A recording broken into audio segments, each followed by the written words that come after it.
Hi, my name is Megan. I live in Calgary, Alberta, Canada, and I am super passionate about sewing.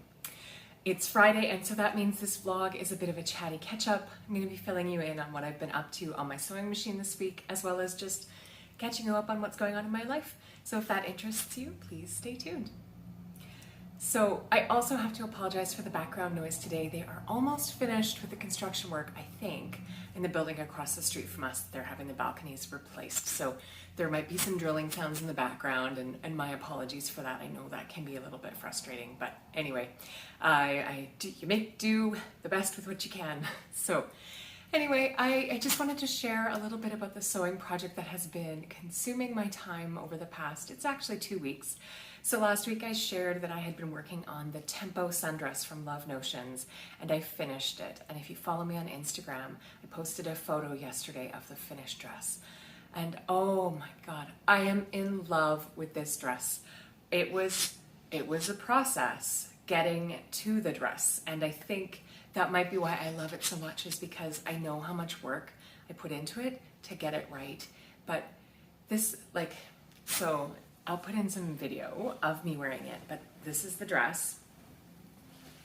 So it has sort of like a semi-wide strap, a shallow V, almost a sweetheart neckline. It's got a facing, and then it has a sheared back. So with the shearing, no closures, no zips, and you pull it over the head. So I made a size extra large, and I graded out to a 2XL on the hip. My measurements are currently upper bust 40, full bust 43, waist 37, 37.5, and then my hip is about a 50.5 inch right now. This is a woven dress, and it has a pretty snug fit on the bodice because you're relying on the elasticated shearing to hold it up and to give you that stretch. So I would suggest that if you're going to make this dress, keep in mind that this is not a I can barely feel that I'm wearing it kind of dress. It's a snug fit, especially through the waist and the bust. It's close fitting, but the fit on this that I got is beautiful. So I did move the bust dart down. I moved the bust dart down by about 1 inch, and I added 2 inches in the skirt, but I didn't add any length in the bodice. It's drafted for 5'5", and I'm 5'9". This fabric, so first of all, it's beautiful. It's beautiful. The colors are gorgeous, and it's sentimental to me because as long as I can remember, while my grandmother was alive, there was an apron hanging in the broom closet in her kitchen, and it was her mother's apron, so my great-grandmother, who I didn't ever meet. But my grandma Anne had this apron, and it was probably from the 60s or earlier, and it was these colors and a pattern that's this is sort of evocative of that pattern. And so when I saw this fabric online, I knew that I needed to have it. Now, I bought this fabric in 2017 from Craftsy when they still sold fabric. Then they became a different company. Now they're back to Craftsy, but I don't think they still sell fabric. So this also came in like a navy and peach colorway, and I wish I had bought it because it is beautiful. It's beautiful to wear. It's some kind of rayon poly crepe. It's not cool to wear, but it's not like a sticky polyester.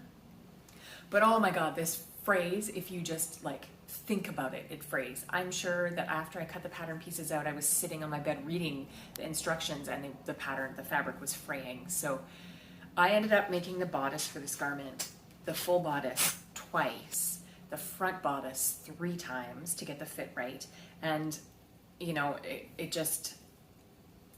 it was tricky to work with. There is a facing, and I used the trick that I had learned in the Pattern Scout Ava dress, but also Tessa posted a video on the Love Notions channel with the facings, with the inner facing. So you stitch the bottom edge of the facing and the inner facing together, and then you flip it and fuse it. You don't fuse it first and then finish the edge, which means it's really nicely finished. And I also splurged on some better quality inner facing. I had run out, so I had to go to the fabric store and buy some more, and some shearing elastic. I'll come back to that. But I bought some of the Pellon, I think it's called Shape Flex, and it is way nicer to work with than mysterious non-woven sticky-sided interfacing that I had bought when I started sewing again a few years ago. But anyway, so on to the shearing. So last week I told you that I was having trouble with this and then the shearing, and then I had figured out that like I hadn't actually secured the ends of the elastic, and so it was pulling out. What made a huge difference was I bought different shearing elastics. So I went to Fabricland and I bought some Gutermann shearing elastic, and it was so much easier to work with than the Dritz stuff I'd ordered online from Amazon. It was thinner, it has more recovery, like it snaps back. The other stuff didn't, it just kind of didn't really stretch, and then it didn't really snap back. So it's worth buying the higher end brand name shearing elastic, I think, to make this successful. I did end up going with a slightly shorter stitch length, so to gather less fabric, and my shearing was still tighter than I think the pattern had called for, but and I adjusted my tension a little bit to try to make it gather less, but I'm super happy with how it came out.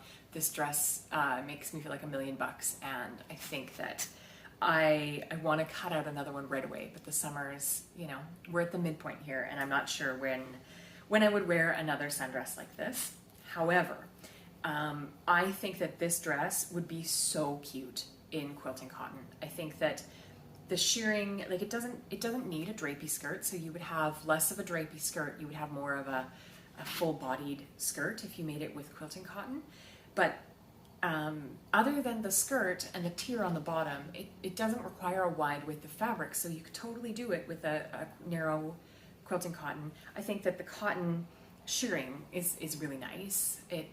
That fabric works really well with a sheared finish, and so those novelty prints with like the bicycles or the lobsters or the sunflowers or baby Yodas or whatever, the ones that we often drool over when we enter the fabric store, or if that's what you have available to you, I think give this dress a try. I think it would work really well in quilting cotton, and I do have we're going to a fundraising dinner in a couple weeks. It's a seafood boil, which should be interesting. Here's a secret thing about me is I've never eaten lobster or crab. I live in a landlocked province.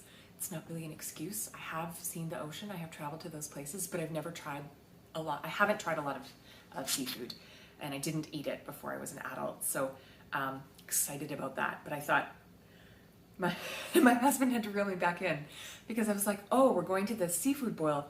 Maybe I should go to Fabricland and buy some quilting cotton, like some fabric that has lobsters and other shellfish on it.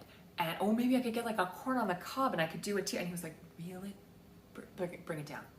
You've got a good point. So anyway, the Tempo Sundress is a winner in my books. And I did manage to get bra coverage.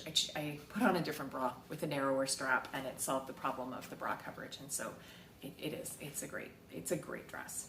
So some other stuff that I've been working on this week are a few knit tops. So I've been trying to find some knit top patterns that go well with the Fabric Snob Luxe jersey or like a cotton spandex.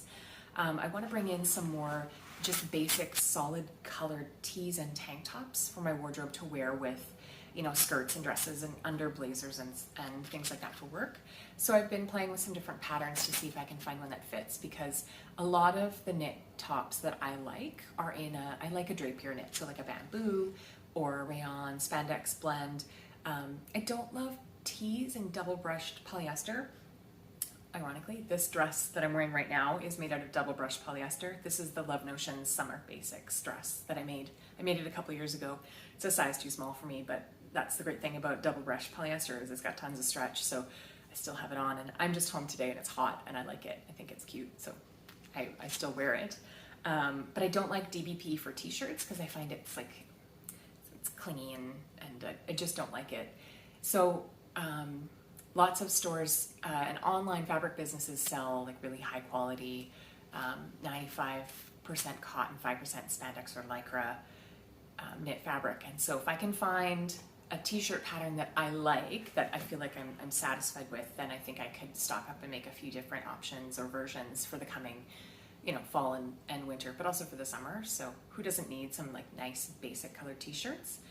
I've been working with the Pattern Emporium Endless Summer tee that I've made tons of. And I'll show you in a couple weeks, but I'm not sure that it's right for that fabric. I also want to try the Itch to Stitch Glenelly top, because I do think that the cotton spandex will hold those points on the sort of squared neckline quite nicely. So I've been doing that. Today I have the day off and I have no kids at home with me. They're off doing their other activities, and so I'm going to work on, I have a few projects cut out, and I don't know, I always get really excited when I have a full day ahead of me, and then the next thing you know, it's like 3 in the afternoon and I've done very little. But I have some projects to cut out, including the shorts and t-shirt I want to make for my son. And then I want to cut out a Rhapsody blouse because I have bought these new high waist, really wide leg flared jeans that make me feel like, I don't know, they're great. They're vintage both to my youth and also, you know, to like their very 70s. So I feel like I'm maybe a little bit, I've worn the trend already. Am I allowed to wear it again? I do remember my mom saying to me when I was in high school, when I was like, Mom, you should get some flared jeans. And she's like, nope, if you've done it once, you're not allowed to do it again. But I think that those rules maybe are flexible. I'm willing to bend them because I feel great in those jeans. So I want to make a blouse to go with it. And I think that the Rhapsody blouse is what I'm looking for. I'm also planning to head back to working in the office in September. I mean, all things equal. And so I need to think about like what I can, sort of those transition season pieces that will also be office appropriate. So I have a couple blouses on the go. But yeah, that's sort of what's on my mind. And then I found a local retailer that sells Love Notions. Oh my goodness. I found a local retailer that sells Love Sewing Magazine. So occasionally you can find them at Chapters, you can find Sew Magazine at Walmart, and one of my viewers gave me a tip that you can get Sew Magazine at Walmart, and I have found it, which is awesome. But I live like in the inner city and don't have access to a car during the day. My husband takes our car to work, and so there aren't any Indigos that sell, or Indigos or Chapters, those are the bookstores we have here, within like walking distance to me. But there is a magazine stand, like a store that's just down the street, and I go in there. They sell Berta, and they have a lot of the Italian pattern magazines and October magazine and some of those. But I popped in the other day and they had 2 issues of Love Sewing. They had one that I already had, and then they had this one, which is from much earlier this summer. But anyway, I bought it, and then I asked them if they could put me on their call list, because they phone, you know, if there's a magazine that you want, they'll either hold the issue for you or phone you to tell you when the new ones are in. And so I said, yes, please. Put my name and my number on their call list so that when they get new issues of this magazine, I can go get them. And then hopefully I can also convince them to bring in Sew Magazine and maybe Simply Sewing Magazine. But I was there with my daughter, and I was, you know, talking to the gentleman who was working there. And after we left, she looked at me and she's like, Mom, you should never give anybody your name and your phone number. If they have that personal and private information, they can find out all kinds of things about you. I was like, oh, how the world has changed, right? And I said, Emma, when I was your age, there used to be a book that everybody had at their house that had everyone's name and phone number and home address published in it. And that like threw her for a loop. So I laughed about that for the full day, but I said, say, yes, you're right. You shouldn't give your name and phone number to people that you don't know unless you're asking them for a service, or, you know who they are. But anyway, kids are so funny, right? So yeah, so I have access to Love Sewing Magazine now, which I'm jazzed about, because I like picking it up. I think it's nice to have to flip through for inspiration, and it is a better deal for the paper patterns if you're interested in those big 4 patterns. The magazine's about $20, and you get 2, sometimes 3 paper patterns. And they're not always things that I would be interested in making, but it's always nice to have them for reference. And the last thing I have been doing is reading. So I do love to read novels, and this has nothing to do with sewing, but this week I've been reading this one.